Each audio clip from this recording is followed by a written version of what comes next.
ನಿನ್ನೆ ಮದ್ದೂರಿನಲ್ಲಿ ಎಲ್ಲ ಅಲ್ಲಿಯ ಜನರ ಹಿಂದೂ ಕಾರ್ಯಕರ್ತರ ಒಂದು ಮದ್ದೂರಿಗೆ ಬರಬೇಕಂತ ಹೇಳಿ ಸಾಕಷ್ಟು ಅವರ ಬೇಡಿಕೆ ಇತ್ತು.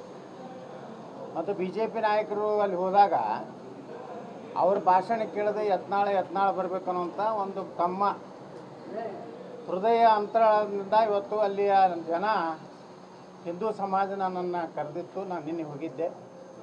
ಇವತ್ತು ಮತ್ತೆ ನಮ್ಮ ಕನ್ನಡ ತಾಯಿಯಾದಂಥ ಚಾಮುಂಡಿಯ ಆಶೀರ್ವಾದ ಪಡೆದು ಬರುವಂಥ ದಿವಸಗಳಲ್ಲಿ ಕರ್ನಾಟಕಕ್ಕೆ ಒಳ್ಳೆಯ ದಿನಗಳು ಬರಲಿ. ಈ ಭ್ರಷ್ಟ ರಾಜಕಾರಣಿಗಳು, ಅಡ್ಜಸ್ಟ್ಮೆಂಟ್ ರಾಜಕಾರಣಿಗಳು ಕಿತ್ತೋಗಿ ಇವತ್ತಿನ ಕರ್ನಾಟಕದಲ್ಲಿ ಹಿಂದೂಗಳ ಮೇಲೆ, ಹಿಂದೂ ಹಬ್ಬಗಳ ಮೇಲೆ ಒಂದು ರೀತಿ ದಬ್ಬಾಳಿಕೆಯನ್ನು ಕರ್ನಾಟಕ ಸರ್ಕಾರ ನಡೆಸ್ತಾ ಇದೆ. ಇವತ್ತು ಗಣಪತಿಯ ವಿಸರ್ಜನೆ ಸಂದರ್ಭದಲ್ಲಿ ರಾಜ್ಯದ ಅನೇಕ ಭಾಗದಲ್ಲಿ ಮಸೂದಿಗಳಿಂದ ಕಲ್ಲು ತೂರಾಟ, ಪಾಕಿಸ್ತಾನ ಧ್ವಜ ಹಾರಿಸುವಂಥದ್ದು, ಪಾಕಿಸ್ತಾನ ಜೈಕಾರ ಹಾಕುವಂಥದ್ದು, ಪ್ಯಾಲೆಸ್ತಾನ ಧ್ವಜ ಹಾರಿಸುವಂಥದ್ದು, ಇವೆಲ್ಲ 100ಕ್ಕೆ 100 ದೇಶದ್ರೋಹಿ ಕೆಲಸಗಳು. ಆ ಹಿನ್ನೆಲೆಯಲ್ಲಿ ಇಡೀ ಕರ್ನಾಟಕದಲ್ಲಿ ನಾನು ಗಣೇಶನ ಹಬ್ಬಕ್ಕೆ ಎಲ್ಲೆಲ್ಲಿ ನಮ್ಮ ಹಿಂದೂ ಕಾರ್ಯಕರ್ತರು ಕರೀತಾ ಇದ್ದಾರೆ ಅಲ್ಲಿ ಹೋಗ್ತಾ ಇದ್ದೀನಿ. ಒಂದು ಮಾತ್ರ ಸಂದೇಶ ಕೊಡಲಿಕ್ಕೆ ಬಯಸ್ತಾ ಇದ್ದೀನಿ. ಸಿದ್ದರಾಮಯ್ಯ ಅವರ ಸರ್ಕಾರಕ್ಕೆ ಇದೇ ರೀತಿ ನಿಮ್ಮ ಹಿಂದೂ ವಿರೋಧಿ ನೀತಿ ನೀವು ಮುಂದುವರ್ಸ್ಕೊಂಡು ಹೋದರೆ ನೀವು 2028ವರೆಗೆ ಮುಖ್ಯಮಂತ್ರಿ ಇರೋದಿಲ್ಲ. ಈಗ 3 ತಿಂಗಳಲ್ಲೇ ನಿಮ್ಮ ಸರ್ಕಾರ ಪತನ ಆಗ್ತದೆ. ಯಾಕಂದರೆ ನೇಪಾಳದಲ್ಲಿ ಏನೋ ಒಂದು ಕ್ರಾಂತಿಯಾಗಿದೆ. ಈ ಭ್ರಷ್ಟಾಚಾರ ಮತ್ತು ಸ್ವಜನ ಪಕ್ಷಪಾತ, ಕುಟುಂಬ ರಾಜಕಾರಣ ಈ ರಾಜ್ಯದ ಜನ ಸಹಿಸುವುದಲ್ಲ. ಸಾಕಷ್ಟು ಭ್ರಷ್ಟಾಚಾರ ಅಂತೂ ಕರ್ನಾಟಕದಲ್ಲಿ ಇಡೀ ರಾಜ್ಯ ಸರ್ಕಾರ ಭ್ರಷ್ಟಾಚಾರ ತೊಡಗಿದೆ. ಅವ್ರ ಜೊತೆಗೆ ಕೆಲವು ಬಿ ಜೆ ಪಿ ನಾಯಕರು ಹೊಂದಾಣಿಕೆ, ಅಡ್ಜಸ್ಟ್ಮೆಂಟ್ ರಾಜಕಾರಣ ಮಾಡಿಕೊಂಡು ಭಾರತೀಯ ಜನತಾ ಪಾರ್ಟಿಯನ್ನು ಕರ್ನಾಟಕದಲ್ಲಿ ಹಾಳು ಮಾಡ್ತಾ ಇದ್ದಾರೆ. ಇದು ಜನರಲ್ಲಿ, ವಿಶೇಷವಾಗಿ ಹಿಂದೂ ಸಮಾಜದಲ್ಲಿ ಭಾಳ ದೊಡ್ಡ ಆಕ್ರೋಶ ಇದೆ. ಇದನ್ನು ಸಿದ್ದರಾಮಯ್ಯನವರು ತಿಳ್ಕೊಂಡು ಯಾವ ಹಿಂದೂ ಸಮಾಜದ ಮೇಲೆ ಇವತ್ತೇನು ಅವರು ಒಂದು ರೀತಿ ಇಡೀ ಸರ್ಕಾರದ ದುಡ್ಡನ್ನು ಒಯ್ದು ಇವತ್ತು ಮುಸಲ್ಮಾನರಿಗೆ ಹಂಚ್ತಾ ಇದ್ದಾರೆ. ನಿನ್ನೆ ಸುಮಾರು 435 ಕೋಟಿ ಮುಸ್ಲಿಂ ಮೊಹಲ್ಲಾಗಳಿಗೆ ಅಭಿವೃದ್ಧಿ ಅಂತೆ. ನೋಡ್ರಿ, ಟ್ಯಾಕ್ಸ್ ತುಂಬೋರು ನಮ್ಮ ಜನ, ನಮ್ಮ ದಲಿತ ಕೇರಿಗಳು ಕೆಲಸ ಮಾಡಲಿ. ಅವ್ರ ಸ್ವಂತ ಸಮುದಾಯದ ಬಗ್ಗೆ ಏನೂ ಕಾರ್ಯಕ್ರಮ ಇಲ್ಲ ಸಿದ್ದರಾಮಯ್ಯನವರು. ಇಷ್ಟು ದೊಡ್ಡ ಸಮುದಾಯ ಹಾಲಮತ, ಆ ಕುರಿಗಾರರಿಗೆ ಒಂದು 5 ಲಕ್ಷ 10 ಲಕ್ಷದ ಯಾವುದೇ ಅನುದಾನ ಇಲ್ಲ. 10,000 ಕೋಟಿ ಕೊಡ್ತೀನಿ ಮುಸ್ಲಿಮರಿಗೆ, ಮುಸ್ಲಿಮರ ಧರ್ಮ ಶಾಂತಿ ಪ್ರಿಯ ಧರ್ಮ ಅಂತ ಏನು ಹೇಳ್ತಾ ಇದ್ದಾರೆ. ಹಾಗಾದ್ರೆ ನಾನು ಕೇಳಕ್ಕೆ ಬಯಸ್ತಾ ಇದ್ದೀನಿ ಸಿದ್ದರಾಮಯ್ಯನವ್ರಿಗೆ, ಕರ್ನಾಟಕದಲ್ಲಿ ಈದ್ ಮಿಲಾದ್ ಸಂದರ್ಭದಲ್ಲಿ ಹಿಂದೂಗಳು ಎಲ್ಲಾದರೂ ಒಂದು ಕಡೆ ಅವ್ರ ಮೆರವಣಿಗೆ ಮೇಲೆ ಕಲ್ಲು ಹಾಕಿದ್ದಾರ? ಅವ್ರೇನಾದರೂ ನಮ್ಮ ಹಿಂದೂಗಳು ಏನೋ ದೇಶದ್ರೋಹಿ ಘೋಷಣೆಗೆ ಹೋಗಿದ್ದಾರ? ಇದು ಯಾವ ಶಾಂತಿ ಪ್ರಿಯ ಧರ್ಮ ಅನ್ನುವಂಥದ್ದು ಸಿದ್ದರಾಮಯ್ಯ ತಿಳ್ಕೋಬೇಕು. ಮುಂದಿನ ದಿವಸದಲ್ಲಿ ಇದೇ ರೀತಿ ಅವರ ಮುಸಲ್ಮಾನರ ಹುಚ್ಚಾಟ ಮಾಡಿದ್ರೆ ಅವ್ರ ಸರ್ಕಾರ ಹೀನಾಯವಾಗಿ ಕರ್ನಾಟಕದಲ್ಲಿ ಪತನ ಆಗ್ತದೆ. ಮಂಡ್ಯದಲ್ಲಿ ತಮ್ಮ ವಿರುದ್ಧ FIR ಆಗಿರುವಂಥದ್ದು ಪ್ರಚೋದನಕಾರಿ ಭಾಷಣ ಅಂತೇಳಿ ನೋಡಿ, ನಾ ಹೇಳಿದ್ದೇನು, ಅಕ್ರಮ ಮಸೀದಿಗಳು. ಈಗ ಮದುವೆ ಅಲ್ಲಿ ನಮ್ಮ ಇದರಲ್ಲಿ ಇದ್ದದ್ದು ಅಕ್ರಮ ಮಸೀದಿ. ಅದಕ್ಕೆ ಯಾವುದೇ ರೀತಿ ಅನುಮತಿ ಇಲ್ಲ, ದಾಖಲೆ ಇಲ್ಲ. ಇಂಥ ಇದರಿಂದ ಮಸೀದಿಯಿಂದ ಕಲ್ಲುಗಳನ್ನು ಒಗೆದು ಗುಂಡಾಗಿರಿ ಮಾಡೋದು ಮಾಡ್ತಿದ್ರೆ, ಇಂಥ ಅಕ್ರಮ ಕಟ್ಟಡಗಳಲ್ಲಿ ಇಂಥ ಚಟುವಟಿಕೆ ನಡೆದ್ರೆ ಸರ್ಕಾರ ಏನಕ್ಕೆ ಮಾಡ್ತಾಯಿದ್ರು? ಕತ್ತೆ ಕಾಯ್ತಾ ಇತ್ತಾ? ಪ್ರತಿಯೊಂದು ಹಿಂದೂಗಳ ಮೆರವಣಿಗೆಯಲ್ಲಿ ಅದು ಯಾವ ರಸ್ತೆಯಲ್ಲಿ ಹೋಗಲಿಕ್ಕೆ ಅವರು ಸ್ವತಂತ್ರ ಇದ್ದಾರೆ. ಯಾವ ರಸ್ತೆಯಲ್ಲಿ ಮಸೀದಿಗಳು ಬರ್ತೋ ಇನ್ಮೇಲೆ ಪ್ರತಿಯೊಂದು ಮಸೀದಿಯಲ್ಲಿ ಪೂರ್ವಭಾವಿಯಾಗಿ ಅದನ್ನೆಲ್ಲ ಚೆಕ್ ಮಾಡೋದು. ಮಸೀದಿಯಲ್ಲಿ ಕಲ್ಲಿಟ್ಟಿದ್ದಾರೋ, ಶಸ್ತ್ರಾಸ್ತ್ರ ಇಟ್ಟಿದ್ದಾರೋ, ಮತ್ತು ಅಲ್ಲಿರುವಂಥ ಮೌಲ್ವಿ ಏನದಾನೆ ಅವ್ನು ಜವಾಬ್ದಾರಿ ಮಾಡಬೇಕು. ಒಂದೇ ನಿನ್ನ ಮಸೂದೆಯಿಂದ ಕಲ್ಲು ಬಂದರೆ ನಾವು ಕಠಿಣ ಶಿಕ್ಷೆ ತಗೋತೀವಿ ಅನ್ನೋಂಥದ್ದು ಅವ್ರಿಗೆ ಎಚ್ಚರಿಕೆ ಕೊಡದೇ ಇದ್ದರೆ ಇವತ್ತು ಮಸೂದಿಗಳೇನಾಗ್ಯಾವು, ಅಲ್ಲಿ ಶಸ್ತ್ರಾಸ್ತ್ರಗಳನ್ನು ಇಡುವಂಥ ಕೇಂದ್ರಗಳಾಗ್ಯಾವು, ಕಲ್ಲುಗಳನ್ನು ಸಂಗ್ರಹ ಮಾಡಿ ಇಡುವಂಥ ಕೇಂದ್ರಗಳಾಗ್ಯಾವು. ಅದಕ್ಕೆ ನಾವು ಹೇಳಿದ್ದು, ಇಂಥ ಅಕ್ರಮ ಮಸೂದಿಗಳಿಂದ ಏನು ಕಲ್ಲು ಹಾಕಿದ್ದಾರೆ ಅಂಥದ್ರ ಬಗ್ಗೆ ನಾವು ಹಿಂದೆ ಸರಿಯೋ ಪ್ರಶ್ನೆನೇ ಇಲ್ಲ. ನಾಳೆ ರಾಜ್ಯ ಸರ್ಕಾರಕ್ಕೆ ಪತ್ರ ಬರಿತೀನಿ, ಇಂಥ ಅಕ್ರಮ ಮಸೂದಿಯನ್ನು ಕಡಿದು ಹಾಕಬೇಕು ಮತ್ತು ಹಿಂದೂಗಳ ರಕ್ಷಣೆ ಕೊಡಬೇಕು. ಒಂದು ವೇಳೆ ಆ ಅಕ್ರಮವಾದಂಥ ಮಸೂದಿಯನ್ನು ಕೆಡೋದೇ ಇದ್ದರೆ ಮುಂದೆ ನಾವು ಹೋರಾಟವನ್ನು ಮಾಡುವಂಥ ಅನಿವಾರ್ಯತೆ ಬರ್ತದೆ. ನೀವು ಎಷ್ಟು ಬೇಕಾದಷ್ಟು ಕೇಸ್ ಹಾಕಿ, ಈಗಾಗಲೇ 70 ಕೇಸ್ ಹಾಕಿದ್ದೀರಿ, ಇದು 71ನೇ ಕೇಸ್ ಆಗ್ತದೆ ಅಷ್ಟೇ. ನಾನು ಯಾವುದೇ ಸಂದರ್ಭದಲ್ಲಿ ಕೇಸ್ ವಾಪಸ್ ತಗೋರಿತ್ತೇಳಿ ಸಿದ್ದರಾಮಯ್ಯ ಸರ್ಕಾರಕ್ಕೆ ಕೈ ಮುಗಿದು ಕೇಳ್ಬೋದು. ತಪಾಸಣೆ ಬಗ್ಗೆ ಮಾತನಾಡಿದ್ರಿ. ಮಸೀದಿಗಳಲ್ಲಿ ತಪಾಸಣೆ ಮಾಡುವಂತ ಪರಿಸ್ಥಿತಿ ರಾಜ್ಯದಲ್ಲಿ ದೇಶದಲ್ಲಿ ಬಂದಿದೆ. ಮತ್ತೆ ಮಾಡುತ್ತಾ ಅಂತ ಸರ್ಕಾರ ಮಾಡಲೇಬೇಕು.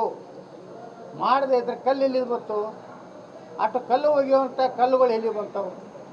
ಯಾವ್ದಾದ್ರು ಹಿಂದೂ ದೇವಸ್ಥಾನದಾಗ ಎಲ್ಲೇ ಕಲ್ಲು ಸಿಗ್ತದ? ಒಂದು ಹಿಂದೂ ದೇವಸ್ಥಾನ ನನಗೆ ಹೇಳ್ರಿ, ಕರ್ನಾಟಕ ಅಲ್ಲ ಇಡೀ ದೇಶದಲ್ಲಿ ದೇವಸ್ಥಾನಗಳ ಮೇಲೆ ನಿತ್ಯ ಯಾವ್ದಾದ್ರು ಕಲ್ಲು ಒಗೆದು ಒಂದು ಉದಾಹರಣೆ ಹೇಳ್ರಿ. ಇವತ್ತು ಇಡೀ ದೇಶದಲ್ಲಿ ಏನೇ ನಡೆದ್ರು ಇಂಥ ಚಟುವಟಿಕೆ ಮಸೂದಿಗಳ ಮೇಲೆ ಕಲ್ಲಿಟ್ಟುಕೊಂಡೇ ಮಸೂದಿಗಳಿಂದ ಶಸ್ತ್ರಾಸ್ತ್ರ. ಇವು ಶಿವಮೊಗ್ಗದಲ್ಲಿ ಇಷ್ಟು ಅಕ್ರಮವಾದ ಶಸ್ತ್ರಾಸ್ತ್ರ ಇದ್ದಾವೆ. ಆದರೆ ನಮ್ಮ ಸರ್ಕಾರನೇ ಇತ್ತು, ಯಡಿಯೂರಪ್ಪ ಸರ್ಕಾರ ಶಿವಮೊಗ್ಗ ಜಿಲ್ಲೆ ಪುಣ್ಯಾತ್ಮ ಏನೂ ಮಾಡಲಿಲ್ಲ. ಬರೀ ಕಠಿಣ ಕ್ರಮ ಕೈಗೊಳ್ತೀನಿ ಅಂತ ಒಬ್ಬ ಮಂತ್ರಿ ಮಾಡಿದ್ದೆ, ಗೃಹ ಮಂತ್ರಿ. ಆ ಕಠಿಣ ಕ್ರಮ ಕೈಗೊಳ್ತೀನಿ ಅಂದಿದ್ದಕ್ಕೆ BJP ಸತ್ಯನಾಶ ಆಯ್ತು ಕರ್ನಾಟಕ. ಮತ್ತು ಅವ್ರ ಮಗನ ಕೈ ಕೊಟ್ಟಾರೆ. ಅಂದರೆ ಇವರಿಗೆ ಬರೀ ಚುನಾವಣೆಯಲ್ಲಿ ಮಾತ್ರ ಹಿಂದುತ್ವ ಬೇಕು. ಚುನಾವಣೆ ಆದಮೇಲೆ ಅವ್ರ ತಂದೆ ತಾಯಿ ಮಕ್ಕಳು ನಾವೆಲ್ಲರಿಂದ ಸಮಾನತೆ ನೋಡ್ತೀನಿ ಅಂತ ಹೇಳ್ಕೊಂಡು ಬಂದಿದ್ದರೆ BJPಗೆ 60 ಸೀಟಿಗೆ ಬರಲಿಕ್ಕೆ ಇವರ ಒಂದು ಕಠಿಣ ಕ್ರಮನೇ ಕಾರಣ. ನಿನ್ನೆ ಮದ್ದೂರಿನಲ್ಲಿ ಎಲ್ಲ ಅಲ್ಲಿಯ ಜನರ ಹಿಂದೂ ಕಾರ್ಯಕರ್ತರ ಒಂದು ಮದ್ದೂರಿಗೆ ಬರಬೇಕಂತ ಹೇಳಿ ಸಾಕಷ್ಟು ಅವರ ಬೇಡಿಕೆ ಇತ್ತು. ಮತ್ತು BJP ನಾಯಕರು ಅಲ್ಲಿ ಹೋದಾಗ ಅವ್ರ ಭಾಷಣ ಕೇಳದೆ ಯತ್ನಾಳ ಬರಬೇಕನ್ನುವಂಥ ಒಂದು ತಮ್ಮ ಹೃದಯ ಅಂತರದಿಂದ ಇವತ್ತು ಅಲ್ಲಿಯ ಜನ ಹಿಂದೂ ಸಮಾಜ ನನ್ನನ್ನು ಕರೆದಿತ್ತು. ನಾನು ನಿನ್ನೆ ಹೋಗಿದ್ದೆ. ಇವತ್ತು ಮತ್ತೆ ನಮ್ಮ ಕನ್ನಡ ತಾಯಿಯಾದಂಥ ಚಾಮುಂಡಿಯ ಆಶೀರ್ವಾದ ಪಡೆದು ಬರುವಂಥ ದಿವಸಗಳಲ್ಲಿ ಕರ್ನಾಟಕಕ್ಕೆ ಒಳ್ಳೆಯ ದಿನಗಳು ಬರಲಿ. ಈ ಭ್ರಷ್ಟ ರಾಜಕಾರಣಿಗಳು, ಅಡ್ಜಸ್ಟ್ಮೆಂಟ್ ರಾಜಕಾರಣಿಗಳು ಕಿತ್ತೋಗಿ ಇವತ್ತಿನ ಕರ್ನಾಟಕದಲ್ಲಿ ಹಿಂದೂಗಳ ಮೇಲೆ, ಹಿಂದೂ ಹಬ್ಬಗಳ ಮೇಲೆ ಒಂದು ರೀತಿ ದಬ್ಬಾಳಿಕೆಯನ್ನು ಕರ್ನಾಟಕ ಸರ್ಕಾರ ನಡೆಸ್ತಾ ಇದೆ. ಇವತ್ತು ಗಣಪತಿಯ ವಿಸರ್ಜನೆ ಸಂದರ್ಭದಲ್ಲಿ ರಾಜ್ಯದ ಅನೇಕ ಭಾಗದಲ್ಲಿ ಮಸೂದಿಗಳಿಂದ ಕಲ್ಲು ತೂರಾಟ, ಪಾಕಿಸ್ತಾನ ಧ್ವಜ ಹಾರಿಸುವಂಥದ್ದು, ಪಾಕಿಸ್ತಾನ ಜೈಕಾರ ಹಾಕುವಂಥದ್ದು, ಪ್ಯಾಲೆಸ್ತಾನ ಧ್ವಜ ಹಾರಿಸುವಂಥದ್ದು, ಇವೆಲ್ಲ 100ಕ್ಕೆ 100 ದೇಶದ್ರೋಹಿ ಕೆಲಸಗಳು. ಆ ಹಿನ್ನೆಲೆಯಲ್ಲಿ ಇಡೀ ಕರ್ನಾಟಕದಲ್ಲಿ ನಾನು ಗಣೇಶನ ಹಬ್ಬಕ್ಕೆ ಎಲ್ಲೆಲ್ಲಿ ನಮ್ಮ ಹಿಂದೂ ಕಾರ್ಯಕರ್ತರು ಕರೀತಾ ಇದ್ದಾರೆ ಅಲ್ಲಿ ಹೋಗ್ತಾ ಇದ್ದೀನಿ.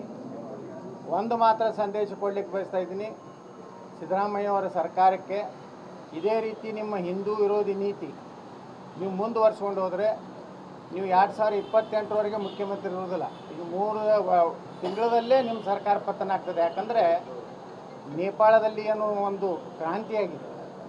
ಈ ಭ್ರಷ್ಟಾಚಾರ ಮತ್ತು ಸ್ವಜನ ಪಕ್ಷಪಾತ, ಕುಟುಂಬ ರಾಜಕಾರಣ ಈ ರಾಜ್ಯದ ಜನ ಸಹಿಸುವುದಲ್ಲ. ಸಾಕಷ್ಟು ಭ್ರಷ್ಟಾಚಾರ ಅಂತೂ ಕರ್ನಾಟಕದಲ್ಲಿ ಇಡೀ ರಾಜ್ಯ ಸರ್ಕಾರ ಭ್ರಷ್ಟಾಚಾರ ತೊಡಗಿದೆ. ಅವ್ರ ಜೊತೆಗೆ ಕೆಲವು BJP ನಾಯಕರು ಹೊಂದಾಣಿಕೆ, ಅಡ್ಜಸ್ಟ್ಮೆಂಟ್ ರಾಜಕಾರಣ ಮಾಡಿಕೊಂಡು ಭಾರತೀಯ ಜನತಾ ಪಾರ್ಟಿಯನ್ನು ಕರ್ನಾಟಕದಲ್ಲಿ ಹಾಳು ಮಾಡ್ತಾ ಇದ್ದಾರೆ. ಇದು ಜನರಲ್ಲಿ, ವಿಶೇಷವಾಗಿ ಹಿಂದೂ ಸಮಾಜದಲ್ಲಿ ಭಾಳ ದೊಡ್ಡ ಆಕ್ರೋಶ ಇದೆ. ಇದನ್ನು ಸಿದ್ದರಾಮಯ್ಯನವರು ತಿಳ್ಕೊಂಡು ಯಾವ ಹಿಂದೂ ಸಮಾಜದ ಮೇಲೆ ಇವತ್ತೇನು ಅವರು ಒಂದು ರೀತಿ ಇಡೀ ಸರ್ಕಾರದ ದುಡ್ಡನ್ನು ಒಯ್ದು ಇವತ್ತು ಮುಸಲ್ಮಾನರಿಗೆ ಹಂಚ್ತಾ ಇದ್ದಾರೆ. ನಿನ್ನೆ ಸುಮಾರು 435 ಕೋಟಿ ಮುಸ್ಲಿಂ ಮೊಹಲ್ಲಾಗಳಿಗೆ ಅಭಿವೃದ್ಧಿ ಅಂತೆ. ನೋಡ್ರಿ, ಟ್ಯಾಕ್ಸ್ ತುಂಬೋರು ನಮ್ಮ ಜನ, ನಮ್ಮ ದಲಿತ ಕೇರಿಗಳು ಕೆಲಸ ಮಾಡಲಿ, ಅವ್ರ ಸ್ವಂತ ಸಮುದಾಯದ ಬಗ್ಗೆ ಏನೂ ಕಾರ್ಯಕ್ರಮ ಇಲ್ಲ ಸಿದ್ದರಾಮಯ್ಯನವರು. ಇಷ್ಟು ದೊಡ್ಡ ಸಮುದಾಯ ಹಾಲಮತ, ಆ ಕುರಿಗಾರರಿಗೆ ಒಂದು 5 ಲಕ್ಷ 10 ಲಕ್ಷದ ಯಾವುದೇ ಅನುದಾನ ಇಲ್ಲ. 10,000 ಕೋಟಿ ಕೊಡ್ತೀನಿ ಮುಸ್ಲಿಮರಿಗೆ, ಮುಸ್ಲಿಮರ ಧರ್ಮ ಶಾಂತಿ ಪ್ರಿಯ ಧರ್ಮ ಅಂತ ಏನು ಹೇಳ್ತಾ ಇದ್ದಾರೆ. ಹಾಗಾದ್ರೆ ನಾನು ಕೇಳಕ್ಕೆ ಬಯಸ್ತಾ ಇದ್ದೀನಿ ಸಿದ್ದರಾಮಯ್ಯನವ್ರಿಗೆ, ಕರ್ನಾಟಕದಲ್ಲಿ ಈದ್ ಮಿಲಾದ್ ಸಂದರ್ಭದಲ್ಲಿ ಹಿಂದೂಗಳು ಎಲ್ಲಾದರೂ ಒಂದು ಕಡೆ ಅವ್ರ ಮೆರವಣಿಗೆ ಮೇಲೆ ಕಲ್ಲು ಹಾಕಿದ್ದಾರ? ಅವ್ರೇನಾದರೂ ನಮ್ಮ ಹಿಂದೂಗಳು ಏನೋ ದೇಶದ್ರೋಹಿ ಘೋಷಣೆಗೆ ಹೋಗಿದ್ದಾರ? ಇದು ಯಾವ ಶಾಂತಿ ಪ್ರಿಯ ಧರ್ಮ ಅನ್ನುವಂಥದ್ದು ಸಿದ್ದರಾಮಯ್ಯ ತಿಳ್ಕೋಬೇಕು. ಮುಂದಿನ ದಿವಸದಲ್ಲಿ ಇದೇ ರೀತಿ ಅವರು ಮುಸಲ್ಮಾನರ ಹುಚ್ಚಾಟ ಮಾಡಿದ್ರೆ ಅವ್ರ ಸರ್ಕಾರ ಹೀನಾಯವಾಗಿ ಕರ್ನಾಟಕದಲ್ಲಿ ಪತನ ಆಗ್ತದೆ. ಮಂಡ್ಯದಲ್ಲಿ ತಮ್ಮ ವಿರುದ್ಧ FIR ಆಗಿರುವಂತದ್ದು ಪ್ರಚೋದನಕಾರಿ ಭಾಷಣ ಅಂತೇಳಿ ನೋಡಿ, ನಾ ಹೇಳಿದ್ದೇನು, ಅಕ್ರಮ ಮಸೀದಿಗಳು. ಈಗ ಮದುವೆ ಅಲ್ಲಿ ನಮ್ಮ ಇದರಲ್ಲಿ ಇದ್ದದ್ದು ಅಕ್ರಮ ಮಸೀದಿ, ಅದಕ್ಕೆ ಯಾವುದೇ ರೀತಿ ಅನುಮತಿ ಇಲ್ಲ, ದಾಖಲೆ ಇಲ್ಲ. ಇಂಥ ಇದರಿಂದ ಮಸೀದಿಯಿಂದ ಕಲ್ಲುಗಳನ್ನು ಒಗೆದು ಗುಂಡಾಗಿರಿ ಮಾಡೋದು ಮಾಡ್ತಿದ್ರೆ, ಇಂಥ ಅಕ್ರಮ ಕಟ್ಟಡಗಳಲ್ಲಿ ಇಂಥ ಚಟುವಟಿಕೆ ನಡೆದರೆ ಸರ್ಕಾರ ಏನಕ್ಕೆ ಮಾಡ್ತಾಯಿದ್ರು, ಕತೆ ಕಾಯ್ತಾ ಇತ್ತಾ? ಪ್ರತಿಯೊಂದು ಹಿಂದೂಗಳ ಮೆರವಣಿಗೆಯಲ್ಲಿ ಅದು ಯಾವ ರಸ್ತೆಯಲ್ಲಿ ಹೋಗಲಿಕ್ಕೆ ಅವರು ಸ್ವತಂತ್ರ ಇದ್ದಾರೆ. ಯಾವ ರಸ್ತೆಯಲ್ಲಿ ಮಸೀದಿಗಳು ಬರ್ತಾವೆ ಇನ್ಮೇಲೆ ಪ್ರತಿಯೊಂದು ಮಸೀದಿಯಲ್ಲಿ ಪೂರ್ವಭಾವಿಯಾಗಿ ಅದನ್ನೆಲ್ಲ ಚೆಕ್ ಮಾಡೋದು. ಮಸೀದಿಯಲ್ಲಿ ಕಲ್ಲಿಟ್ಟಿದ್ದಾರೋ, ಶಸ್ತ್ರಾಸ್ತ್ರ ಇಟ್ಟಿದ್ದಾರೋ, ಮತ್ತು ಅಲ್ಲಿರುವಂಥ ಮೌಲ್ವಿ ಏನದಾನೆ ಅವ್ನ ಜವಾಬ್ದಾರಿ ಮಾಡಬೇಕು. ಒಂದೇ ನಿನ್ನ ಮಸೀದಿಯಿಂದ ಕಲ್ಲು ಬಂದರೆ ನಾವು ಕಠಿಣ ಶಿಕ್ಷೆ ತಗೋತೀವಿ ಅನ್ನೋಂಥದ್ದು ಅವ್ರಿಗೆ ಎಚ್ಚರಿಕೆ ಕೊಡದೇ ಇದ್ದರೆ ಇವತ್ತು ಮಸೀದಿಗಳೇನಾಗ್ಯಾವು, ಅಲ್ಲಿ ಶಸ್ತ್ರಾಸ್ತ್ರಗಳನ್ನು ಇಡುವಂಥ ಕೇಂದ್ರಗಳಾಗ್ಯಾವು, ಕಲ್ಲುಗಳನ್ನು ಸಂಗ್ರಹ ಮಾಡಿ ಇಡುವಂಥ ಕೇಂದ್ರಗಳಾಗ್ಯಾವು. ಅದಕ್ಕೆ ನಾವು ಹೇಳಿದ್ದು ಇಂಥ ಅಕ್ರಮ ಮಸೀದಿಗಳಿಂದ ಏನು ಕಲ್ಲು ಹಾಕಿದ್ದಾರೆ ಅಂಥದ್ರ ಬಗ್ಗೆ ನಾವು ಹಿಂದೆ ಸರಿಯೋ ಪ್ರಶ್ನೆನೇ ಇಲ್ಲ.